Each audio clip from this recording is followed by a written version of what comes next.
good speaker before lunch, talking about something that you think, where does that fit in?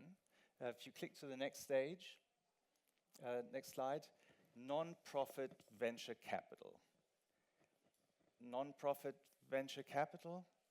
That sounds like someone got something very wrong very early in their studies, right? It sounds like a contradiction in terms. It sounds like it's mutually exclusive, and it sounds like we're talking about two different worlds. And in a way, we are talking about two different worlds. We're talking about kind of doing good on the one hand and making money on the other. We're talking about helping, and we're talking about making money. And we are talking about development aid on the one hand and business. So yes, very often these things are two different worlds, too often actually, and too often, unfortunately.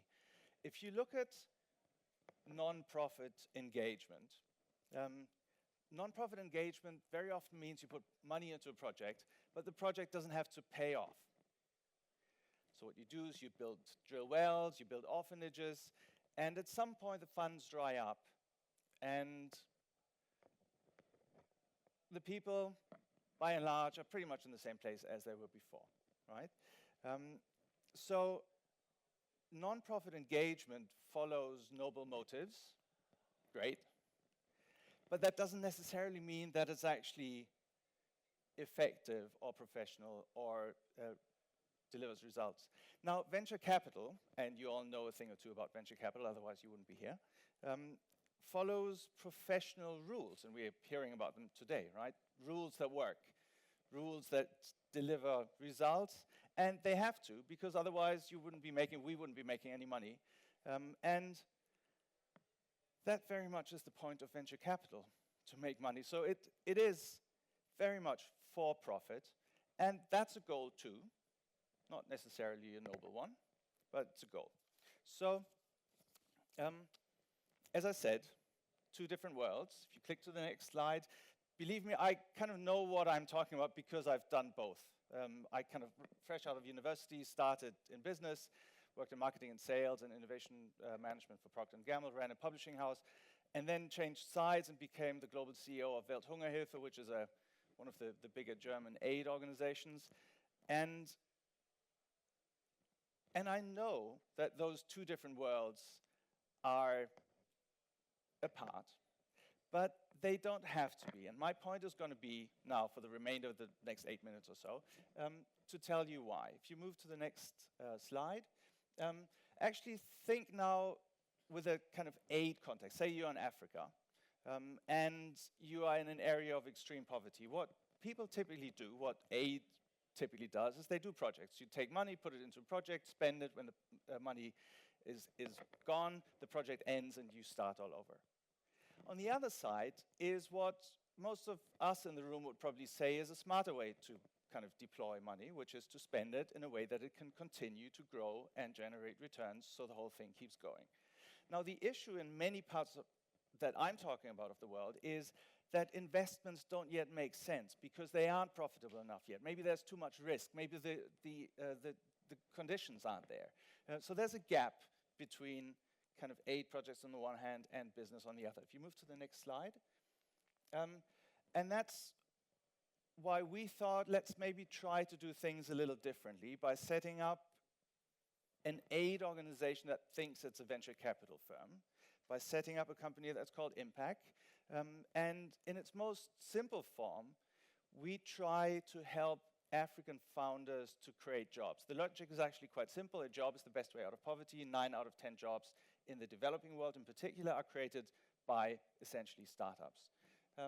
By doing that, they can actually build their own businesses and follow their own dreams and create employment that helps people out of poverty.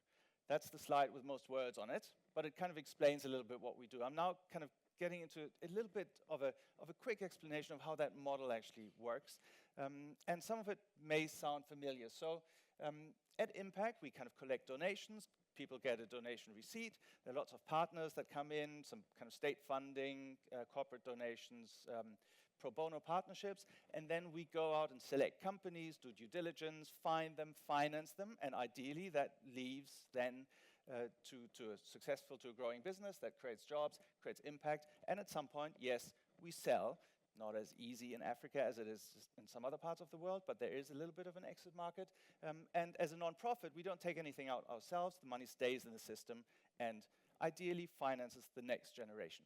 Sounds great, doesn't always work, but that's the theory. If you move to the next stage, so what are we looking for? We're not looking for what you typically hear about when people talk about business in Africa. We're not looking for people who have a little stand in a market and sell clothes. We are looking for what most in this room would probably also be looking for, cool ideas. But we look for local ideas by local founders for local markets, and we want ideas that can grow, right? Not hyperscale like fintech, but grow. All right, next slide. There are surprisingly many of these businesses out there. I don't know if you know this, but the region that has most entrepreneurs in the world is Sub-Saharan Africa. Yes, most of them are entrepreneurs because there's little formal employment and they have no choice, but still, lots of people who have ideas and dreams and want to build their own companies. They all have the same issue. They don't get money. I mean, you guys think it's difficult to get money. Talk to a woman in rural Africa, and if you're not a fintech founder in Nigeria, it's impossible to get money, right? And sometimes the skills are lacking, so that's where our model comes in.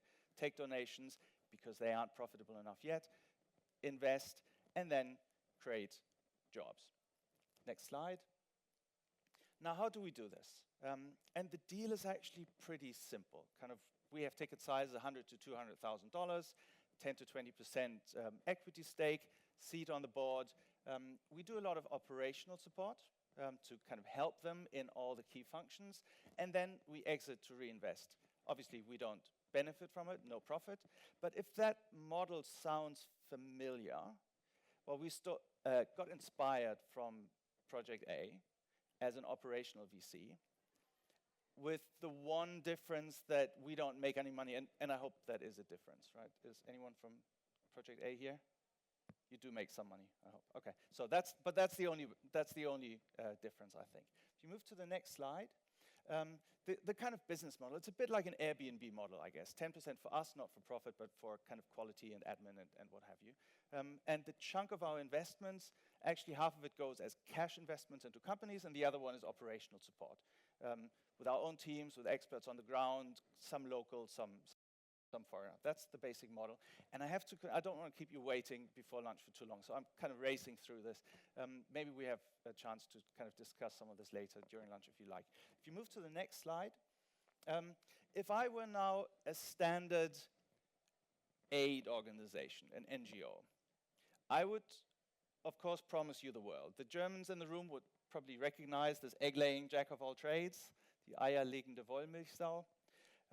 And I would then say that our projects do everything, right? They save the world, they're green, they're inclusive, only women, everything that you can think of. And that is not very realistic, because sometimes when you try to achieve too many things, you end up not achieving all of them. So that's not what I'm going to be telling you about. What I am going to be telling you about now is just run you through the types of companies that we are interested in. But the point is that we look at those as companies and as businesses. And the point of a business is you have a product and you sell it and you get more than you pay, so that at the end of the year, ideally, you've got something left over which keeps you going as a business. That's kind of the simplest form of what a business is. So I'm going to talk to you about these very briefly. If you go to the next slide, just one example. This lady, Mngmt, came up with this really ingenious idea, I think, of taking plastic waste that can no longer be recycled and turn it into affordable housing materials and basically pressing it into bricks. It's a cool thing, solves environmental problems, but it works as a business, right? So she's grown 11% since last year, created 20 jobs. It's a business. Next slide. This one, Simon knows this, it's the backpack I came in with this morning. Africa Collect Textiles, one of the first circular economy companies in East Africa, and they basically turn old uniforms that you can no longer use, because otherwise people would steal it and pretend they're guards and turn it into backpacks, for example. They shred jeans, weave it into carpets. They would shred material and create filling material, that sort of stuff.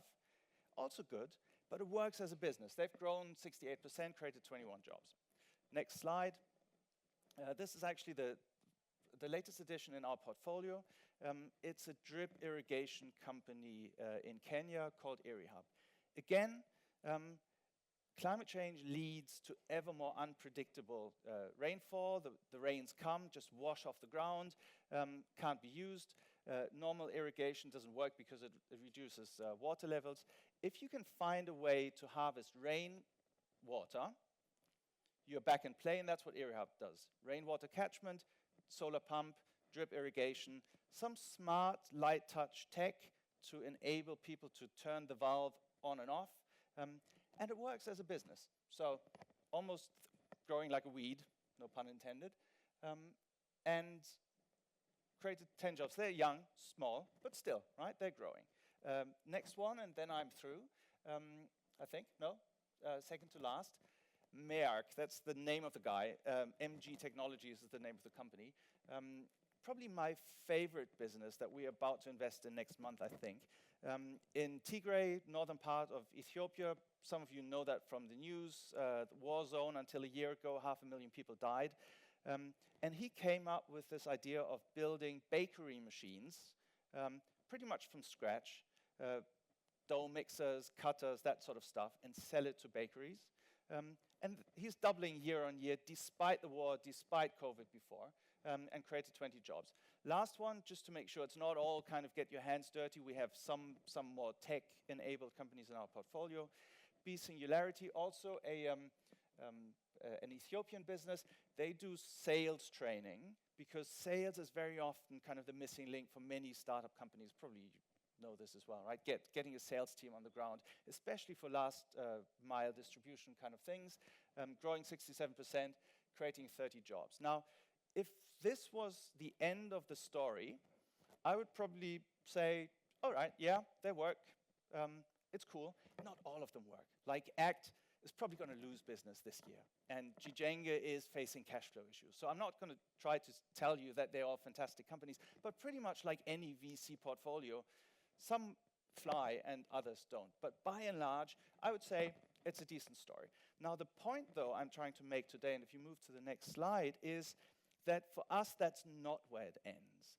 Because if you do what we do as a non-profit organization, you actually have the luxury and you can afford to invest in companies that not only kind of make sense as a company, but that have effects that go beyond the company itself, right? And whose products and services actually create employment further down the line. And I think that's very cool. And if we now go back to exactly the same list of companies I showed you before, and just have a look at what they do, maybe that gives you kind of a little bit of a flavor in terms of why we are excited about this kind of stuff.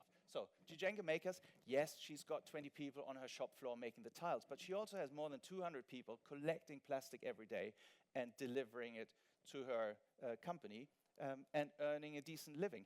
Maybe not our kind of minimum wage, but enough to lift these people out of poverty. The next one, Textiles, yes, they've got their own kind of 20 or 27 people, but they also have hundreds of weavers in the villages who now turn the shredded kind of jeans and weave it into carpets and create employment for people who may not be able to leave their homes because they have a family or what have you. Next one. And now the numbers are getting really quite big, which is why I'm so excited about agriculture and food, especially in the developing world, because about 50% of the market is agriculture, and most of the people who live in poverty are actually farmers, right? Most of the people who go hungry are farmers, absurdly. So just imagine, for every single drip irrigation kit that Eric and his team from Hive sell, it's essentially one farmer who can now go from one harvest of sugarcane per year to 2 or 3, and who can now start planting cash crops. I took this picture outside Nairobi, actually, a couple of months ago, of this lady who's now growing strawberries. Now, growing strawberries for us may not sound like a great deal. If for her that means she gets cash that she can use to send her kids to school or pay for health insurance, and that's thousands of farmers just by selling products at a profit. They are profitable, by the way, and having a huge kind of multiplier effect. The next one in line that I told you about, the company in war-torn Tigray, Merck with his bakery machines, maybe only 20 people or so in his shop floor, but every single machine that he builds and sells enables the baker in the bakery to actually hire 3 more people. So it's 3 people per machine, because in that part of the world, mechanization, kind of counterintuitively, actually does create jobs. Mechanization here probably reduces it, but there you're still in the phase where you can get the hard lifting done by machines, and lots of opportunities for the fine-tuning by people. And we've done the numbers. Every single machine, 3 people per bakery. So you've got a factor of 3 in terms of job creation. And the last one, remember the company that does kind of sales training, also sales kind of outsourcing, but mainly what they do, and they may only be 30 people, they train hundreds and thousands of people to be sales agents and then place them into companies as salespeople. Last I looked, 4,000 people that they had placed. And that's the kind of stuff that you don't typically think of, I think, when you think of development aid. But I think we should. So I'm going to leave you with a final thought. Next slide. Which is similar to the one I started with. There's one slight difference. I replaced the question mark with an exclamation mark because I want to leave you with really quite a simple thought.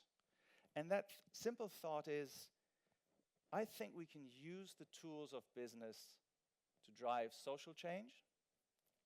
And if we do this, then suddenly a non-profit venture capital doesn't sound so silly after all. Thank you. If you want to be in touch, final slide. Final slide? Huh. No final slide. What you should have seen is my oh, you see it. Anyway, be in touch. Enjoy lunch. Thanks.